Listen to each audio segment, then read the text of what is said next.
rough night for Honda last night. Just got done watching the Detroit Supercross and Carnage, I guess would be a good word for it. Just sad. Kenny's obviously dropped out of the series, and Sexton, he just can't keep himself off the ground. I mean, the kid he rides so good, but he crashes so often. And even Anderson, I was saying during the race, I was like, Tomac's gonna pass you, just take second, you know. And them guys, they ride that fine line so close that, you know, he throws away a second on the ground. And I know it was slick, whatever, but you know you weren't gonna catch Tomac, so just take the second. And now he put Tomac 40 some points up in the series.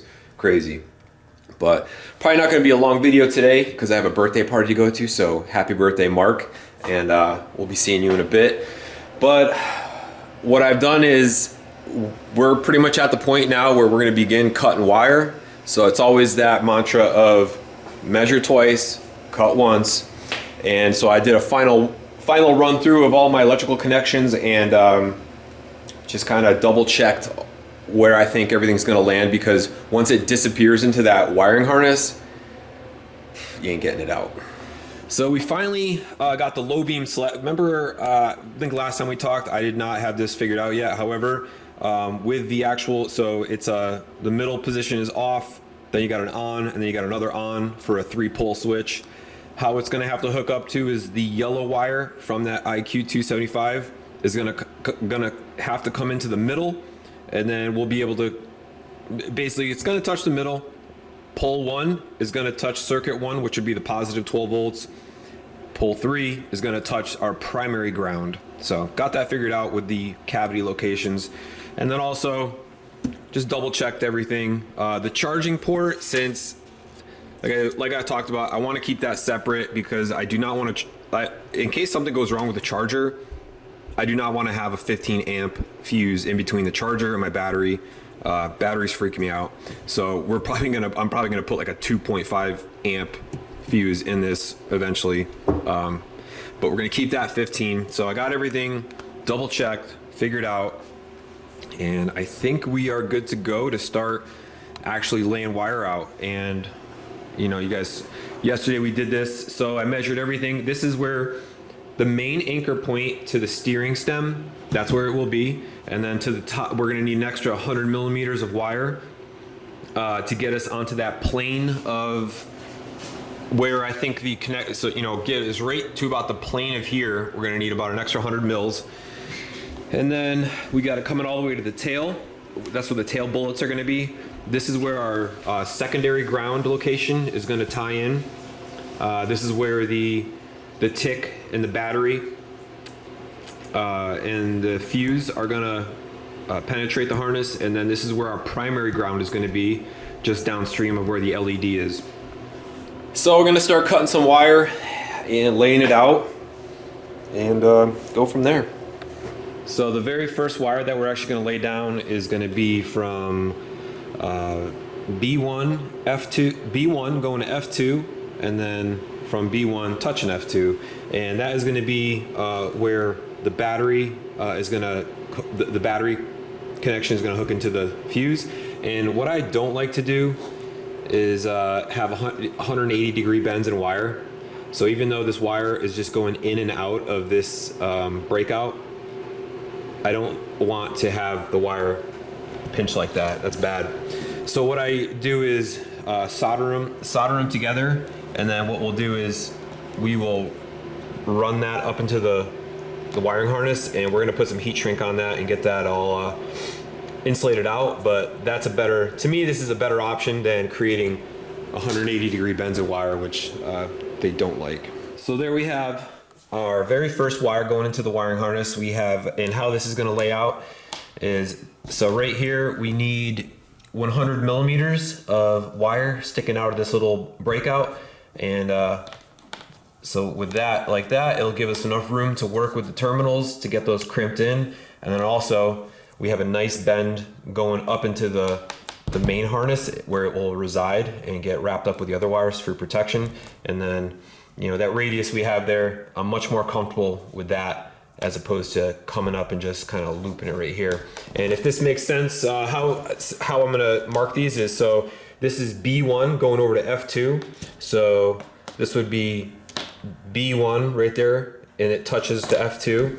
So the other end of that would be F2 going over to B1. So it's kind of like this wire would be something like that, touching those two. We're probably gonna use up a lot of tape on this, but this blue painter's tape, it's really very light duty adhesive. It doesn't stick very good at all. And as we pile wires on top of this, we'll remove the tape and tape them down together and just keep them all together. But this blue tape it's good because it's not very hard to unstick or peel apart from whatever you put it on.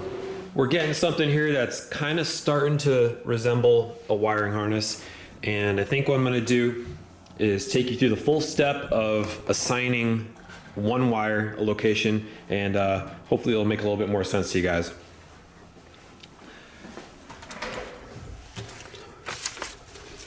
So the ones that we're looking at on the table there that are complete so far, we have the battery, the thunder box, and the fuse circuits all put down to the table. This is essentially like a pegboard. This is kind of how they do things in the manufacturing space, except instead of using tape, there'd be like little pegs here to just wrap it around. But if we were making more than one of these, we'd make a pegboard, but it's just a one-off custom deal. So far we've completed so this is coming from the tail light, and this is of course the wiring harness represented. So we've already got the secondary ground wire in, the tail light. We already got the license plate and run lights hooked up to circuit 2. Next is going to be connecting the stop light to the battery. The brake switch 2, and that is going to be a positive current. So we're going to be using purple wire, violet wire for that. So we're going from TL3 to BS2. So how I denote that is it's important which way on the wire that the TL and the BS is, because that indicates which side the wire is touching and which side the wire is coming from. So this one's going to be a TL3, and then on the bottom is going to be a BS2.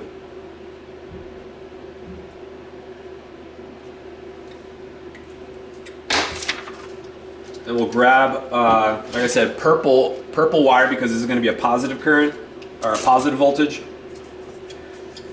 and make the wire. So I'll show you in a second, but it's going to pop out on the TL3 side. So we do that.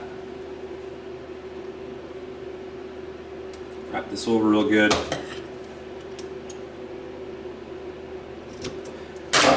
Clip that. So now we have, this indicates that this wire is going to go into the TL3 cavity, and it's coming from, on this side, brake switch 2. So we got the wire that we just made, and the way that we put the tape on indicates that TL3 has to go to the tail light and BS2 has to go to the brake switch. So get some wire strung out.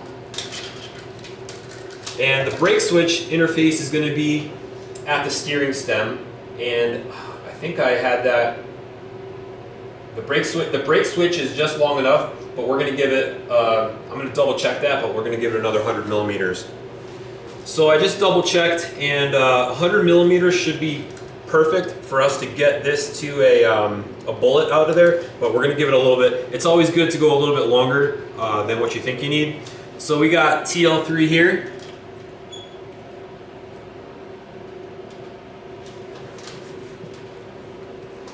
And this would be to where I think we need, but we're going to give it a little bit of extra length and put it there.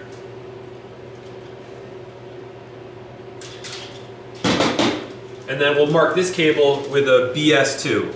So we got one end going to TL3 to BS2, and what we'll do is get some tape over here.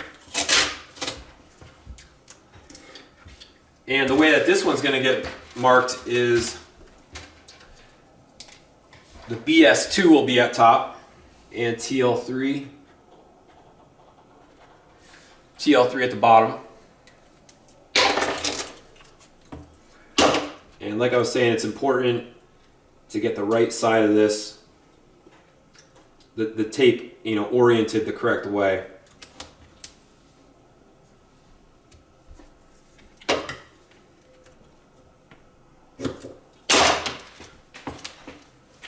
So we got the two ends of the wire ready.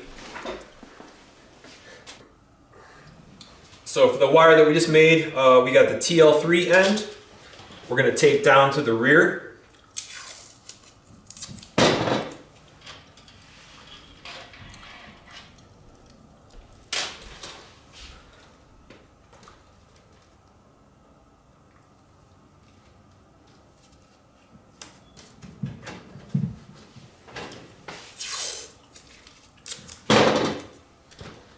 And for the BS2, get this taped down up front.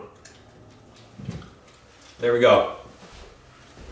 So hopefully that makes a little bit more sense to you guys. You know, of course, this is going to be the end of the bike, and that'll be the front. And from here on out, it's just a real slow process of getting every single wire properly labeled and laid down on this arrangement that I have here. And then once every wire location, every wire is placed down there, what we'll do is clamp onto it with some zip ties in each spot, and then we'll do a practice fit into the bike and make sure it does actually fit before we actually start soldering. Hopefully that makes more sense to you guys, and you know, we'll end up, because once this is bundled up with a bunch of wires, you know, you're gonna need a good system of organization to, you know, mark each wire to know, okay, where does this wire come from and where is it going?